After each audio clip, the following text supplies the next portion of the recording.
qui vous travaillez pour Rebel News, juste pas vous interposer. Yeah, just go for it. You can't touch me. Tu peux pas me toucher, monsieur? J'ai le droit de vous toucher, vous tasser. I'm not talking to you. I'm just telling you, don't Don't fucking touch me, okay? I'm not touching you. I'm not touching you. You are literally touching me. You touch me. Get your hands off me. Oh, look. Get your hands off me. Holy. I'll stop. Just play the intro. This is Alexa Lavoie's report. I'm not playing the whole thing at all.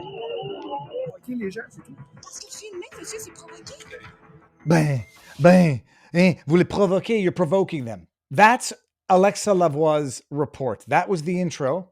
I'm going to shut it down and I'm going to give everybody the link so that you go and watch that and get enraged and get mad as hell and go to the window and scream, I'm mad as hell and I'm not going to take it anymore. Appreciate what those cops were saying to Rebel News. You're journalists, you're not allowed here. You're being here. Set aside what the protest is. It could be protesting animal rights for all I care. The protest doesn't matter. They're telling independent media, don't be here because your presence here is provocative. It's going to make the mob angry and we can't have that. Imagine if they did that to CBC. Like, I don't give a sweet bugger all if you don't think Rebel News is legitimate journalism. If you don't, you're entitled to your opinion. You're entitled to be a moron. Now, the wonderful thing about freedom is that you're free to be a jackass. If you don't think that they're legitimate journalists, okay, I think you're wrong. I think you're stupid. I think you're a moron. Let's just say then that I don't think CBC News are legitimate journalists. I think they're propagandists. Could you imagine the cops going up to CBC News at the trucker protest and saying, you guys get out of here, and then physically assaulting CBC News? It didn't happen at the trucker protest that the protesters ever got aggressive, violent, or harassing with anybody. It didn't happen. If you say it happened, you're an idiot who probably thinks Rebel News is not legitimate journalism. But just hypothetically, operate on this intellectual game. What do they call them? Not a mind game, not a psychological game, a thought experiment. Operate on this thought experiment. That CBC, CNN, and other fake news outlets provoked the ire of the trucker protests. People who have been maligned, defamed, besmirched, demeaned, degraded. Imagine that the presence of CBC News provoked a violent, harassing response from the trucker protest, and the cops, instead of arresting whoever got aggressive, violent, or whatever within the protest, beat the ever-loving shit out of a woman reporter. What do you think the world would say or do? I can give you a hint. They would scream bloody murder, and rightly so. That was Natasha in Montreal. I've been talking about it all week. It's going to be on The Unusual Suspects at 6 o'clock. Getting violently assaulted, hospitalized, because a cop says your presence here provokes the angry protesters. So we're going to get you out of here. I'm going to put my hands on your hips like I'm your husband. And then when you take my hands off your hips, woman, I'm going to break your arm. He didn't break her arm. Small miracles. I'm going to twist your arm in various directions. 3 of us big, burly, armed, vested men are going to beat the shit out of you, slam you into the stairs, hospitalize you, and then press charges against you for assault. And where is any leader of a politician in all of this? You know who the only Canadian politician thus far that I know of who has spoken out about it? Take a guess, people. Time's up? You had your one guess? I don't consider myself to be a politician because I'm not. I'm going to put this on blast so that Tucker Carlson sees it, so that Joe Rogan sees it, so that Tim Pool sees it, so that Patrick Bet-David sees it, so that Steve Bannon sees it, that they are the cops physically assaulting female independent media, groping them like they're their wives, and then throwing them on the ground because they think, I know who you are. I know who you are. You're Rebel News. You're here to provoke. Who's the only Canadian politician thus far that said a damn thing about it? Maxime Bernier. Maxime Bernier. This week, the woke police brutalized, handcuffed, and arrested independent journalists at Natasha, Montreal at a pro-Hamas demonstration in Montreal. Meanwhile, women's rights and anti-gender ideology activists and PPC candidate Megan E. Murphy had her bank account frozen for no apparent reason by order of the government and is stuck in Mexico. These outrageous violations of our basic rights and freedoms are becoming normalized. The establishment and political parties don't care about it or even support it. The PPC has been warning you for years that Canada is becoming an authoritarian country. Will you just let it happen without a fight? And in fairness, he's retweeting a story from Meghan Murphy, who's running for the PPC. So Maxime Bernier, you call him a grifter. I won't label it. You call him a grifter. You call him a vote splitter. He's the only Canadian politician talking about it. Has the CBC News said boo about it? You all want me to wait a few seconds and get to the right answer? Let me just I was tweeting at the CBC earlier today. I want to bring it up. Hey CBC, got a question for you. Have you reported on the female reporter who was groped by a cop, then violently assaulted and hospitalized by multiple Montreal police officers? You worthless sacks of propagandist garbage. I'm trying not to swear quite as much on Twitter these days. Would have said you worthless sacks of shit if I really wanted, but no, should be a better person. Whenever I say things like cowards, you know what I mean. Whenever I say things like propagandist garbage, you know what words I want to use. Do you see the way those men are forcing Natasha's head and shoulders into the stairs? What's that? You didn't report on this incident in Montreal. Why not? Better keep fear-mongering about non-existent issues with the U.S. You wouldn't want to upset the government that pays you. You are awful. I hope you know that, CBC News. Here's the police officer touching Natasha's hips like he's her boyfriend, or like they're dancing at a nightclub. Hey, lady, I own you. Oh, what's that? You took my hand off of me? Well, now I'm going to assault you. Look at this. He's almost smiling. Is that him? Is that the guy on the left? I think it's the guy on the left. Yeah. No, it's not. I think it's the guy on the right here. This is the face of, I can't believe what freaking country I live in anymore. Here's the guy, the cop, twisting her arm behind her back. Because she's a threat. Because she has a camera in her hand. Because she's a woman, independent journalist without security. Oh, yeah, but hey, she might have something in that bag, I guess, right? Whatever your effing name is. May it be put on blast and may you be fired and sued. Here they are, slamming her into the stairs. She was hospitalized. Has CBC News said anything? Of course not, because they are state-funded propaganda. No better than Pravda, maybe worse. At least people knew what Pravda was. So the media says nothing. Politicians say nothing, except Maxime Bernier, who takes flack for being a vote splitter, because, oh my goodness, if he's a vote splitter, that means people actually want to see a politician with a bit of backbone, with a bit of spine. Where has Pierre Poilievre been in all of this? Silent like a fish. Well, I wouldn't want to say anything. I mean, I don't want to upset the media. I don't want to upset the fence sitters. I don't want to associate myself with Rebel News. Then they're going to call me Trump-esque. I am done with Pierre's cowardice, with his silence, with his absolute, I don't even know what the word is, and I'm trying not to swear. Absolute idiocy. People think I'm going too hard on Pierre. He's facing a villain and he's siding with the villain. Some people say, Viva, you don't go hard enough against Mark Carney. If you think I don't go hard enough against Mark Carney, again, you're an idiot. You're free to have your opinion. You're free to be stupid, uneducated, and ignorant. You're an idiot if you think I haven't gone hard enough against Mark Carney. Why wouldn't I criticize Mark Carney for not saying anything?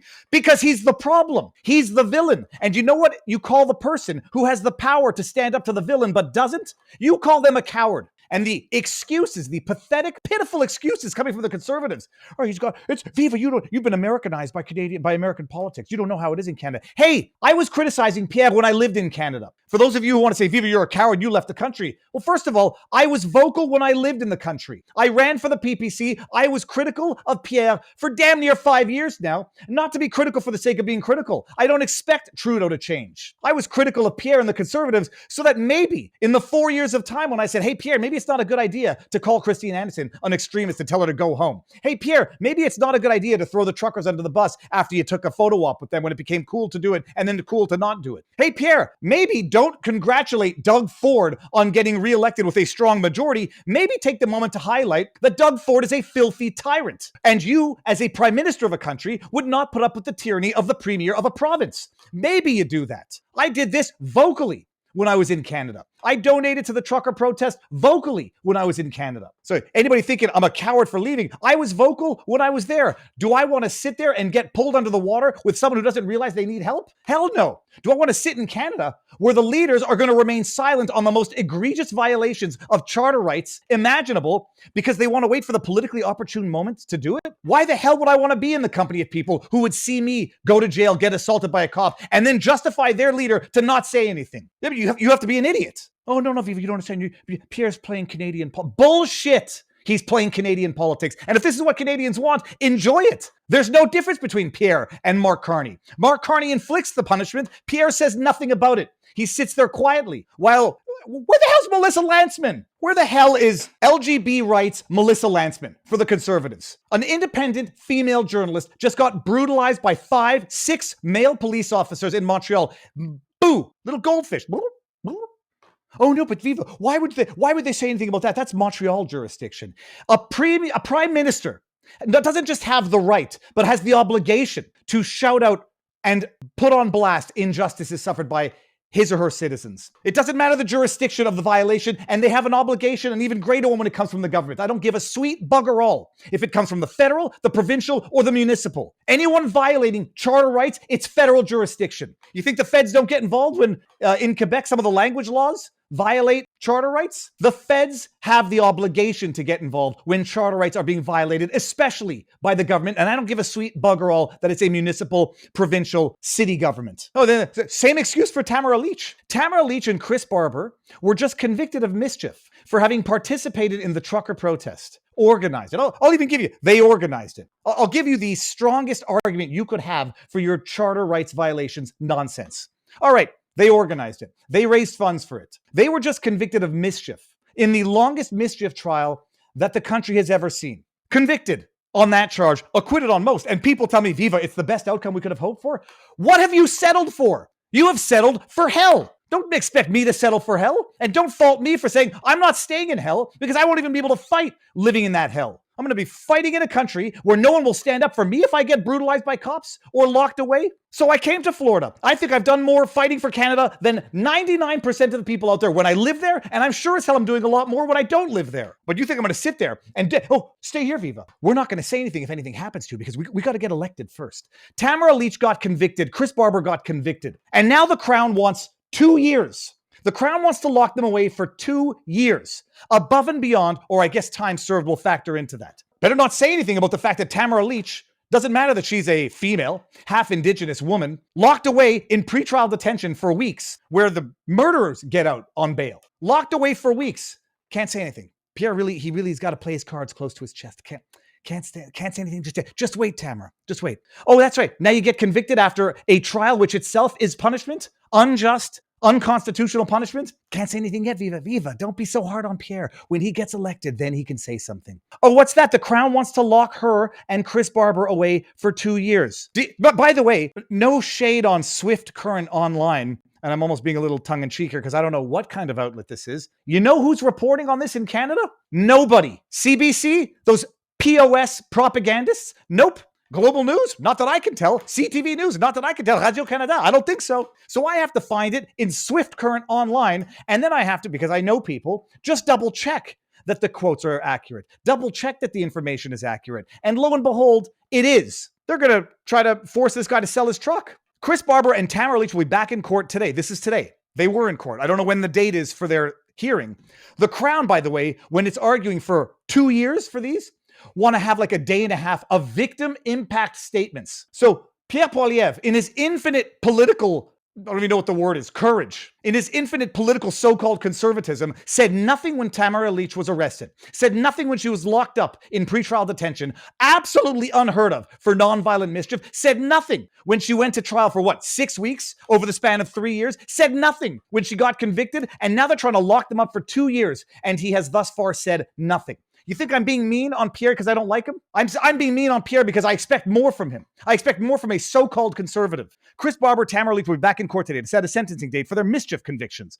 Barber and fellow, quote, Freedom Convoy, end quote, organizer Tamara Lich were found guilty of mischief for their roles in the 2022 mass protests in Ottawa. Both were also found guilty of counseling others to commit mischief. Better not say anything. You know, the party of anti-woke, the party of free speech, the party of charter rights. Better not say anything. Counseling others to commit mischief. What was that mischief? Oh, yes, protest? You should really go to the protest. That finding was stayed after the request by Crown attorneys. But Barber, a Stewart Valley resident, was additionally found guilty on counseling others to disobey a court order. The pair were found not guilty on whatever. They returned to court to determine a date for their sentencing. Barber suggested on social media the Crown is seeking prison time. I have gotten independent confirmation that the Crown is in fact, at least that this quote is accurate. Quote, my family got bad news today, Barber said in a Facebook post. The Crown prosecutors wants to lock Tamara Lich and me in prison for 2 years for standing up for freedom. They also want to seize my truck, Big Red, and crush her like she's a scrap of metal or sell it at auction. Barber detailed the history with the truck while suggesting it is being targeted for symbolism. It's not about the vehicle, it's about erasing hope, he suggested in his post. They want to erase the spirit of the convoy and make an example of us so no one ever dares to stand up again. Well, it's working, by the way. No, it's working so well that not only is Pierre not standing up, All of his so-called conservative supporters are justifying him not standing up. So congratulations. They won. They won so much that they forced Pierre to stay silent on the most critical civil rights violations in Canadian history as far as I'm concerned. They've won because they've got so-called conservatives supporting and rationalizing and justifying Pierre's deafening silence on this.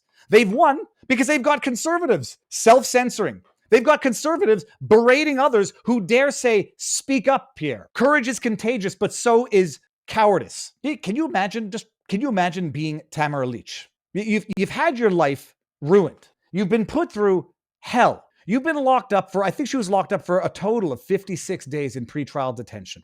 She was put on the most egregious gag orders as bail conditions ever seen in the country for such idiotic alleged mischief. She was put through a trial that spanned 4 years.